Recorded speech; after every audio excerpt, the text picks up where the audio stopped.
السلام علیکم ورحمۃ اللہ تعالی وبرکاتہ۔ رب ذوالجلال کا ہم پر کروڑوں احسان ہے، اس نے ہمیں ایک مرتبہ پھر اپنے گھر میں بیٹھ کر اپنا اور اپنے حبیب مکرم صلی اللہ علیہ وآلہ وسلم کا ذکر کرنے کی توفیق عطا فرمائی ہے۔ دعا کریں کہ آج کے عنوان کے حوالے سے میں یہاں پر جو کچھ بھی بیان کروں، رب ذوالجلال مجھے حق اور سچ بیان کرنے اور پھر ہم سب کو تمام باتوں پر عمل کرنے کی توفیق عطا فرمائے۔ میری گفتگو کا جو عنوان ہے وہ تصوف کے حوالے سے ہے، اور ایک سوال جو ابتداءً میں عرض کرتا چلوں کہ آیا تصوف کا تعلق قرآن پاک کے ساتھ ہے یا نہیں ہے؟ اور یہ جو تصوف کی ٹرم ہے یہ موجودہ دور کے یا ماضی قریب کے اولیاء کرام کے حوالے سے یہ کوئی ٹرم ہے، یا پھر اس کا تصور قرآن و حدیث سے ہمیں ملتا ہے یا نہیں ملتا؟ بعض ایسے ذہن موجود ہیں جو کہ سراسر تصوف کا انکار کر رہے ہوتے ہیں۔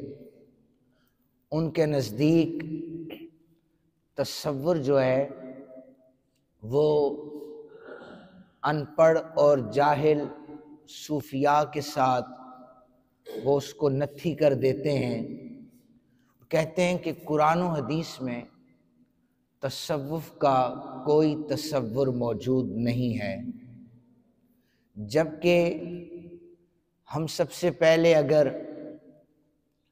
تصوف کے معنی پر غور کریں، اس کا سادہ سا مفہوماً معنی یہ ہے کہ اپنے نفس کی، اپنے قلب کی، اپنے باطن کی صفائی کرنے کے نام کو تصوف کہا جاتا ہے۔ جو میں نے آیہ مبارکہ بھی پڑھی ہے اس کا سادہ سا ترجمہ یہ ہے، چونکہ تزکیہ نفس اس کا معنی ہے قد افلح من تزکا، تحقیق وہ کامیاب ہو گیا جس نے اپنا تزکیہ کیا، جس نے اپنے قلب کی صفائی کی، گناہوں سے، دنیا کے لہو لعب سے، برے کاموں سے، اپنے باطن کی صفائی کر کے اپنے آپ کو اللہ وحدہ لم یزل کی پاک بارگاہ میں پیش کر دیا، اسے تصوف کہا جاتا ہے۔ حضرت شیخ عبد القادر جیلانی پیران پیر غوث اعظم دستگیر رحمت اللہ تعالی علیہ، آپ نے تصوف کے جو 4 الفاظ ہیں اپنی کتاب سر الاسرار میں لکھا ہے کہ تصوف کے جو 4 الفاظ ہیں یہاں پر شریعت مطہرہ اور اولیاء کرام کے جتنے بھی منازل ہیں جو عین شریعت کے مطابق فرامین رسالت مآب صلی اللہ علیہ وآلہ وسلم کے مطابق اور لا ریب کلام قرآن پاک کے عین مطابق ہیں، انہوں نے 4 لفظوں میں اسے بیان فرمایا ہے۔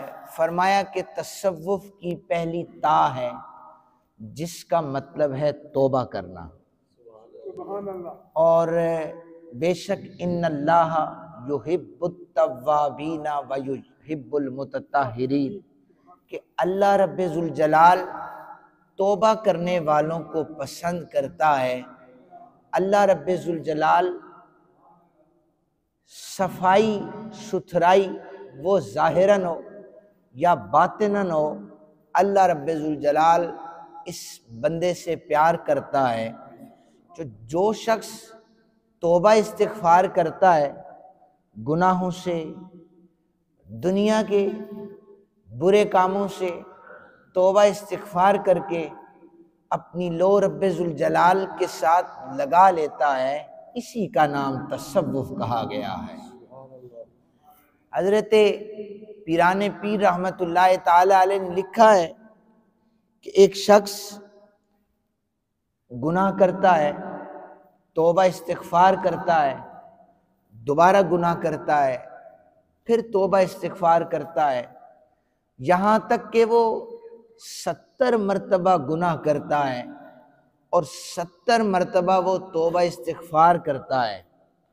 پھر ایک دن وہ پریشانی کے عالم میں بیٹھ جاتا ہے، مالک میں پریشان ہوں، اتنی دفعہ میں گناہ کرتا ہوں، توبہ کرتا ہوں، پھر توڑ دیتا ہوں، پھر گناہ کر دیتا ہوں، اب مجھے شرم آتی ہے۔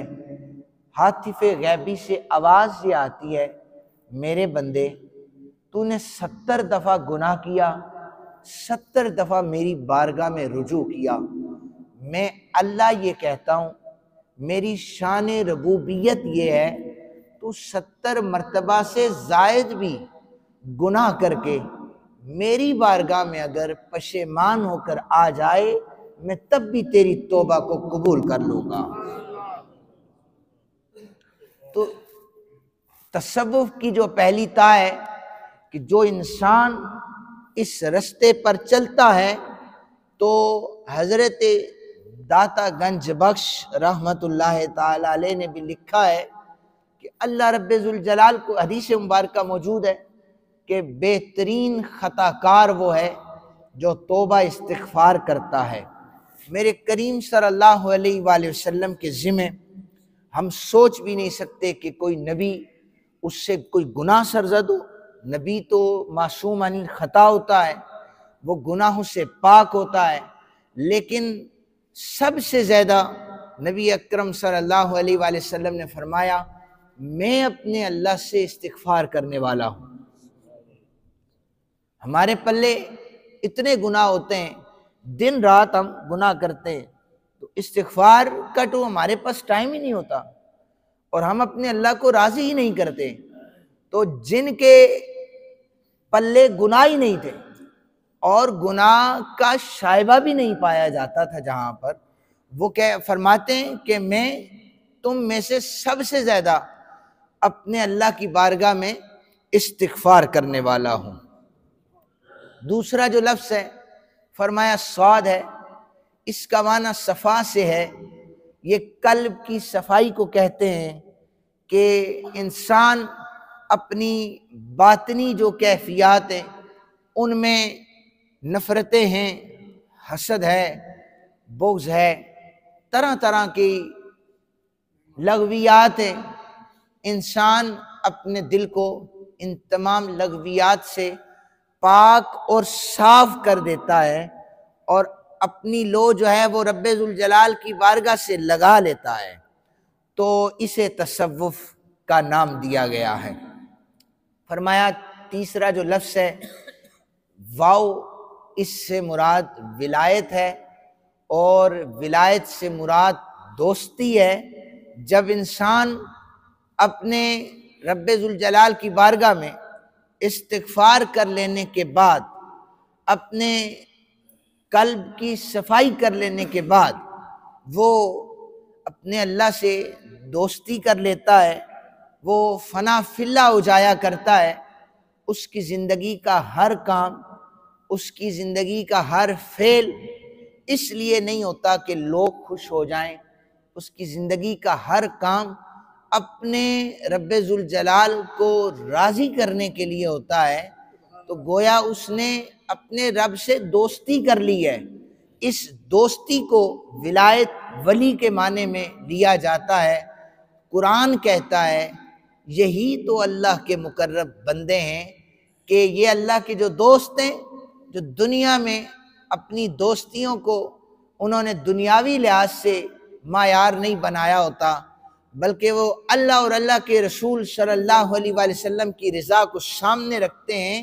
تو یہ جو میرے دوست ہوں گے انہیں بروز محشر کسی قسم کا کوئی خوف نہیں ہوگا، کوئی پریشانی نہیں ہوگی۔ نفسا نفسی کے عالم میں یہ حشاش بشاش بیٹھے ہوں گے، انہیں پتہ ہے کہ ہم اپنے دوست کے پاس آئے ہیں، ہم اپنے اللہ کی بارگاہ میں آئے ہیں، ساری زندگی اسی اللہ کو راضی کرتے رہے، اسی اللہ کے پاس ہی تو آئے ہیں۔ فرمایا آخری جو لفظ ہے فا ہے، اس سے مراد فنا ہے کہ یہ اپنا تن من دن اپنے رب ذوالجلال کی پاک بارگاہ میں قربان کر دیتے ہیں۔ انہیں خبر نہیں ہوتی کہ ہماری پرسنالٹی کیا ہے، انہیں خبر نہیں ہوتی کہ لوگ کیا کہیں گے، یہ اپنے اللہ رب ذوالجلال کو راضی رکھنے کے لیے وہ کام کرتے ہیں جو رب ذوالجلال جس میں راضی ہوتا ہے۔ آج کے اس دور میں اگر آپ دیکھیں مخلوقات میں کہ ہم وہ کام کر رہے ہوتے ہیں جن سے رب ذوالجلال نے منع فرمایا ہوتا ہے، یعنی اگر سود کی لعنت کو دیکھا جائے، غیبت کو دیکھا جائے، چغل خوری کو دیکھا جائے، حسد کو، عناد کو دیکھا جائے، اور دیگر جتنے کام ہیں، ہم اپنے آپ کو اللہ کا بندہ کہتے ہیں لیکن ساتھ ساتھ ہم ان گناہوں کو چھوڑتے بھی نہیں ہیں۔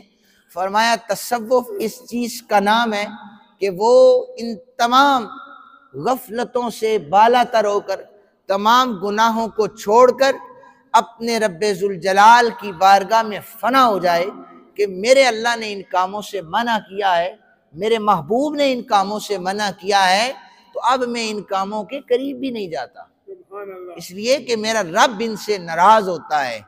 تو یہ چار جو لفظ ہیں حضرت شیخ عبد القادر جیلانی رحمۃ اللہ تعالی علیہ آپ نے لکھے ہیں۔ تصوف کے حوالے سے حضرت جنید بغدادی رحمۃ اللہ تعالی علیہ نے آپ نے لکھا ہے کہ، اور اس روایت کو حضرت داتا گنج بخش رحمۃ اللہ تعالی علیہ نے کشف المعجوب شریف میں لکھا ہے۔ آپ لکھتے ہیں کہ تصوف کی جو بنیاد ہے وہ 8 چیزوں پر ہے۔ کتنی چیزوں پر ہے؟ آج کے دور میں اگر آپ دیکھیں نا اپنے ارد گرد جو ولایت کا دعویٰ کرتے ہیں، تو اگر آپ داتا صاحب کو پڑھیں، اگر آپ غوث پاک دونوں ان بزرگوں کو پڑھیں نا آپ، تو آپ کو پتہ چلے کہ موجودہ دور میں دور دور تک اللہ ماشاء اللہ، ٹھیک ہے بعد میں لوگ کہتے ہیں کہ 5 انگلیاں برابر تو نہیں ہوتی، لیکن جو درس ولایت کا، تصوف کا پیران پیر حضرت غوث اعظم دستگیر رحمۃ اللہ تعالی علیہ نے دیا، جو حضرت داتا گنج بخش رحمۃ اللہ تعالی علیہ نے دیا ہے، وہ مفقود ہے، وہ نہیں ملتا۔ معذرت کے ساتھ ہمیں تو وہ نہیں ملا، دیکھا جائے کہیں نہ کہیں کمیاں کوتاہیاں موجود رہتی ہیں، بہرحال اللہ تعالیٰ معاف فرمانے والا ہے۔ فرمایا کہ تصوف کی بنیاد 8 چیزوں پر ہے۔ سب سے پہلی چیز ہے وہ رضا ہے۔ کیا ہے؟ اللہ کی رضا ہے۔ دوسرے نمبر پر فرمایا وہ سخا ہے۔ تیسرے نمبر پر فرمایا فقر ہے۔ پھر فرمایا وہ صبر ہے۔ فرمایا وہ غربت ہے، وہ اشارہ ہے، وہ پھٹے پرانے کپڑے۔ پھٹے پرانے کپڑوں سے مراد یہ ہے کہ اسے کوئی بناؤ سنگار کا کوئی شوق نہیں ہوتا، جو اللہ کا ولی ہوتا ہے، جو تصوف کی بنیاد ان چیزوں پر ہے۔ فرمایا وہ سیاحت ہے۔ یہ 8 چیزیں بیان فرمائی، ان 8 چیزوں پر تصوف کی بنیاد رکھی گئی۔ لیکن حضرت داتا صاحب رحمۃ اللہ تعالی علیہ نے آپ نے ساتھ یہ بھی لکھا ہے کہ یہ صرف اسی طرح باتیں نہیں ہیں.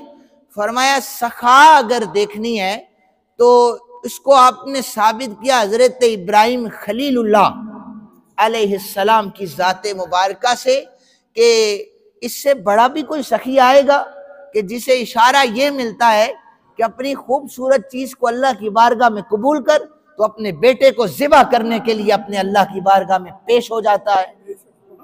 خلیل اللہ سے بڑا کون سخی آئے گا؟ فرمایا کہ یہ تصوف کی بنیاد سخا پر ہے. فرمایا کہ دوسرا جو ہے تصوف کی بنیاد وہ رضا پر ہے. اللہ کی رضا پر راضی ہے کہ والد محترم اللہ کے نبی ہیں، آپ فرما رہے ہیں بیٹے اسماعیل میں آپ کو ذبح کرنا چاہتا ہوں. بابا کون چاہتا ہے؟ کہا میرے رب کی رضا اسی میں ہے. فرمایا کہ حضرت جناب اسماعیل ذبیح اللہ اپنے سر کو اللہ کی بارگاہ میں پیش کرتے، میرا اللہ راضی ہے نا تو پھر ٹھیک ہے میرے سر کو اللہ کی بارگاہ میں قربان کر دیا جائے. تو تصوف کی جو بنیاد دوسرے نمبر پہ ہے وہ رضا پر ہے. فرمایا تیسرے نمبر پر جو صبر ہے وہ حضرت ایوب علیہ السلام جیسا صبر ہونا چاہیے.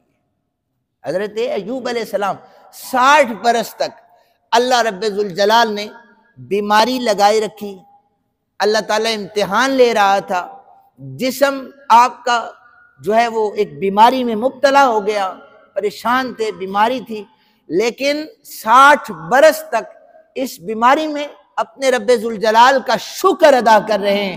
مالک یہ بیماری آ گئی ہے نا، تو راضی ہے تو تیرا ایوب صبر کرتا رہے گا. غربت کے حوالے سے فرمایا کہ تصوف کی بنیاد تیسری چیز غربت پر ہے جو حضرت یحییٰ علیہ السلام کے پاس تھی کہ وہ تنہا رہا کرتے تھے. وہ چاہے مجمع میں ہوں تب بھی وہ تنہا ہوتے تھے، چاہے وہ خلوت و جلوت میں ہوں، جس جگہ ہوں وہ تنہا رہنا پسند کرتے تھے کیونکہ انہوں نے لو اپنے رب ذوالجلال کے ساتھ لگائی ہوئی تھی. اشارے کے حوالے سے ہے کہ جو اللہ کا ولی ہوتا ہے یہ درباری رکھے ہوتے ہیں لوگوں نے آج کے دور میں، کوئی ایک ہاتھ پکڑ کے تنہاؤں پر رکھا ہوتا ہے جو پیر صاحب کی کرامات بیان کرتا رہتا ہے. فرمایا میرے زکریا کو دیکھو یہ اشاروں میں باتیں کرتا ہے. ہم نے جو اسے تجلیات دیے ہیں، ہم نے جو اسے معجزات دیے ہیں، یہ ان کا اظہار نہیں کرتا، یہ انہیں اشارتاً لوگوں میں سمجھاتا ہے. فرمایا کہ سیاحت عیسیٰ، حضرت عیسیٰ علیہ السلام یہ سفر کرنا بڑا پسند کرتے تھے. ان کے ہاتھ میں کنگھی ہوتی تھی اور ایک پیالہ ہوتا تھا، پیالہ رکھا ہوا تھا پانی پینے کے لیے، اور کنگھی سے اپنی مانگ سیدھی کیا کرتے تھے. سفر کر رہے تھے تو ایک دن حضرت جناب عیسیٰ علیہ السلام نے دیکھا کہ ایک شخص جو ہے چلو بھر کے پانی پی رہا ہے. تو آپ نے کہا اچھا پیالے کے بغیر بھی پانی پیا جا سکتا ہے. آپ نے پیالے کو توڑ دیا کہ اب مجھے پیالے کی ضرورت نہیں ہے. تو کسی کو دیکھا وہ خلال کر کے اپنی داڑھی کو سیدھا کر رہا ہے، آپ نے کہا مجھے تو کنگھی کی بھی ضرورت نہیں ہے. تو تصوف کی بنیاد جو ہے وہ سیاحت کے لحاظ سے حضرت عیسیٰ علیہ السلام کے نقش قدم پر ہو. فرمایا کہ لباس فقیروں جیسا ہو. حضرت جناب کلیم اللہ آپ کو فکر نہیں تھی، جب تجلی کو دیکھا تھا تو آپ کو اپنے لباس کی فکر نہیں ہوتی تھی. اور اس کے بعد فقر جو ہے وہ فرمایا جناب محمد رسول اللہ صلی اللہ علیہ وآلہ وسلم یہ 8 چیزیں گنوا کر بتایا کہ تصوف جو ہے وہ ان 8 چیزوں پر ہے. نبی اکرم صلی اللہ علیہ وآلہ وسلم کو جب کچھ ملا آپ نے آئندہ کے لیے جمع نہ کیا، توکل کیا کہ میرا رب جو اب مجھے کھلا رہا ہے وہ بعد میں بھی مجھے کھلائے گا. اگر آپ تصوف کو مزید سمجھنا چاہیں تو صحابہ کرام کی ایک بڑی جماعت جو اس طرف تصوف کے میدان میں موجود تھی، بڑے بڑے نام تھے، یعنی عاشقوں کے امام جناب حضرت ابو بکر صدیق رضی اللہ تعالی عنہ، آپ کی ذات مبارکہ جو تھی آپ بھی اس میدان میں موجود تھے. حضرت عمر بن خطاب رضی اللہ تعالیٰ عنہ کی ذات مبارکہ میں 3 روایات اور بیان کرتا چلوں. صحابہ کرام میں قرآن پاک نبی پاک صلی اللہ علیہ وآلہ وسلم سے سنا کرتے تھے۔ تو جب یہ آیت مبارکہ نازل ہوئی نا، الیوم اکملت لکم دینکم، آج تمہارے لیے تمہارا دین مکمل کر دیا گیا ہے، تو تشریحات بھی مفسرین کرام نے اس کے شان نزول لکھے ہیں۔ تو یہودیوں نے بھی کہا تھا کہ اگر یہ آیت ہمارے پاس نازل ہوتی ہم اس طرح عید کا دن مناتے۔ حضرت عمر بن خطاب رضی اللہ تعالیٰ عنہ نے فرمایا کہ یہ مقام عرفات پہ نازل ہوئی ہے، جمعے کا دن تھا، مجھے وہ وقت بھی یاد ہے نازل ہوئی ہے۔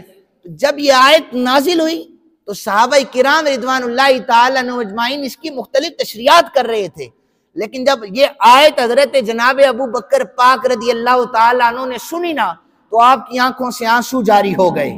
اے جناب ابو بکر پاک، دین مکمل ہوا ہے، آپ رو کیوں رہے؟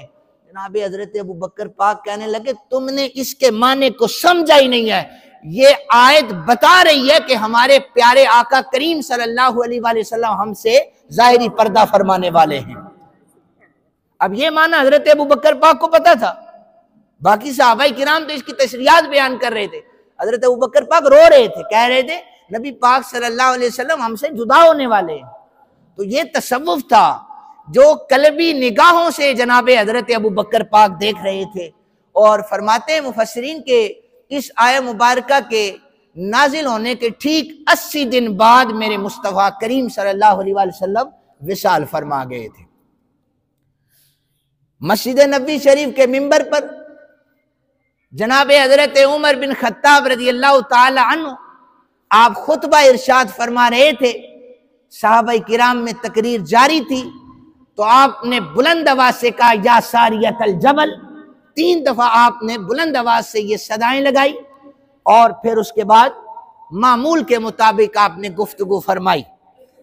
تو صحابہ کرام رضوان اللہ تعالیٰ عنہ اجمعین نے دیکھا، تو آپ نے فرمایا کہ جناب حضرت عمر پاک نے آپ نے فرمایا کہ میں میلوں دور یہاں مسجد نبوی شریف کے منبر سے بیٹھ کر دیکھ رہا ہوں کہ جو اسلام کا لشکر ہے، مجاہدین کا لشکر ہے، انہیں دوسرا ایک کفار کا لشکر نقصان پہنچانا چاہتا ہے، تو میں اس کے سپہ سالار کو یہاں سے بیٹھ کے متنبہ کر رہا ہوں کہ پہاڑ کی جانب سے حملہ ہونے لگا ہے، خبردار ہو کے رہنا۔ یہ حضرت عمر بن خطاب رضی اللہ تعالیٰ عنہ حضور کے چرنوں میں بیٹھا کرتے تھے، لیکن جو قلبی نگاہ تھی وہ میلوں دور بیٹھ کر وہ دیکھ رہی تھی کہ اسلام کی مدد کیسے کی جا سکتی ہے۔ حضرت عبداللہ ابن عباس رضی اللہ تعالیٰ عنہ میں کئی مقامات پر، بلکہ ہمارا عنوان بھی حضرت عبداللہ ابن عباس پر ہم گفتگو کر چکے ہیں، کہ رسول کائنات صلی اللہ علیہ وآلہ وسلم کے واحد صحابی ہیں، حضور نے انہیں 2 دفعہ اپنے سینے سے لگا کر دبایا تھا، اور جناب حضرت عبداللہ ابن عباس یہ واحد صحابی ہیں کہ جنہوں نے حضور سے گفتگو کرتے ہوئے حضرت جبریل علیہ السلام کو دیکھا تھا، یہ وہ واحد صحابی ہیں، اور آپ شاگرد ہیں حضرت تاجدار حل عطا مولا مشکل کشا کرم اللہ وجہ الکریم رضی اللہ تعالیٰ عنہ آپ کے۔ تو آپ کی عمر بہت چھوٹی تھی حضرت عبداللہ ابن عباس کی۔ میرے کریم آقا صلی اللہ علیہ وآلہ وسلم حضرت جناب عبداللہ ابن عباس کو اپنے پاس بٹھایا کرتے تھے، تو صحابہ کرام سفید ریش، داڑیاں، بزرگ، زندگیاں گزر گئی تھی، عبداللہ ابن عباس قریب بیٹھتے تھے، باقی صحابہ پیچھے ہوتے تھے۔ ذہن میں آ جاتا تھا نا بشری تقاضے کے مطابق عبداللہ ابن عباس کو پاس کیوں بٹھاتے ہیں؟ نبی پاک صلی اللہ علیہ وآلہ وسلم نے فرمایا یہ امت کا سب سے بڑا عالم ہے، عبداللہ کو تم دیکھو گے، ایک زمانہ آئے گا پھر تم دیکھو گے، چونکہ پیدائش سے پہلے بھی اپنی چچی جان کو میرے آقا کریم صلی اللہ علیہ وآلہ وسلم نے فرمایا تھا میری چچی جو بچہ آپ جننے والی ہیں وہ بادشاہوں کا بادشاہ پیدا ہو جائے گا۔ عبداللہ ابن عباس کو میرے آقا کریم صلی اللہ علیہ وآلہ وسلم اپنے ساتھ بٹھایا کرتے تھے۔ تو تصوف کا جو علم تھا وہ علوم باطن وہ حضرت عبداللہ ابن عباس کو اتنا تھا کہ جب سورہ نصر اذا جاء نصر اللہ والفتح یہ نازل ہوئی، اس کی بھی تشریحات پیش کی، تو حضرت عبداللہ ابن عباس کی آنکھوں سے آنسو جاری ہو گئے۔ تو جناب حضرت عبداللہ ابن عباس سے پوچھا آپ کیوں رو رہے ہیں؟ تو حضرت عبداللہ ابن عباس کہنے لگے تمہیں تو ظاہری اس کے ترجمے اور تشریحات نظر آ رہی ہیں، میں دیکھ رہا ہوں کہ ہمارے آقا ہم سے جدا ہونے والے ہیں۔ قلبی آنکھ حضرت عبداللہ ابن عباس کی دیکھ رہی ہے کہ حضور ہم سے جدا ہونے والے ہیں۔ تو گویا صحابہ کرام میں بہت مزید بھی مثالیں موجود ہیں، ہمارے پاس وقت کم ہے۔ اور امام اعظم ابو حنیفہ رحمت اللہ تعالی علیہ، کتنا بڑا امام، امام اعظم ابو حنیفہ رحمت اللہ تعالی علیہ، آپ نے ساری زندگی علم ظاہر حاصل کیا، علم ظاہر حاصل کرتے رہے، لیکن آپ شاگرد تھے حضرت امام جعفر صادق علیہ السلام کے۔ تو امام اعظم ابو حنیفہ رحمت اللہ تعالی علیہ نے شاگردی جو تھی نا حضرت امام جعفر صادق کی، یہ 2 سال کی تھی، باقی پوری زندگی جو تھی وہ علم ظاہر حاصل کرتے رہے۔ علم باطن جو تھی وہ حضرت امام جعفر صادق سے حاصل کیے۔ تو حضرت امام اعظم ابو حنیفہ رحمت اللہ تعالی علیہ نے، آپ نے فرمایا تھا کہ اگر ابو حنیفہ کی زندگی میں یہ جو 2 سال میں نے امام جعفر صادق کے قدموں میں بیٹھ کر گزارے ہیں، یہ نہ ہوتے تو ثابت کا بیٹا نعمان ہلاک ہو جاتا۔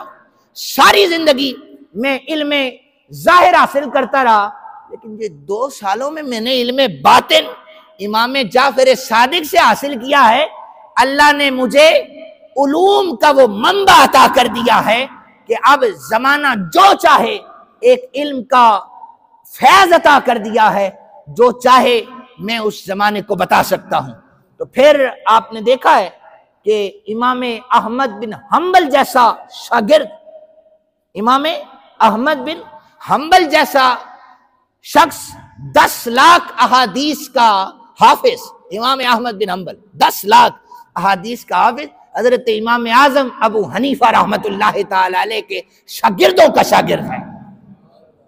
یہ علم باطن اللہ تعالیٰ نے امام اعظم ابو حنیفہ رحمت اللہ تعالی علیہ کو عطا کیا تھا۔ اور میری جد حضرت امام علی نقی علیہ السلام، آپ سے جب خلیفہ مامون نے، خلیفہ معتمد باللہ نے جب سوالات جب بھی پھنس جایا کرتے تھے، وہ کہتے تھے جاؤ ذرا امام علی نقی کو بلا کے لے آؤ، نقی جو سوالات کے جواب دے گا وہ اس سے ہم ذہنی سکون بھی پائیں گے، ہم مطمئن ہو جائیں گے۔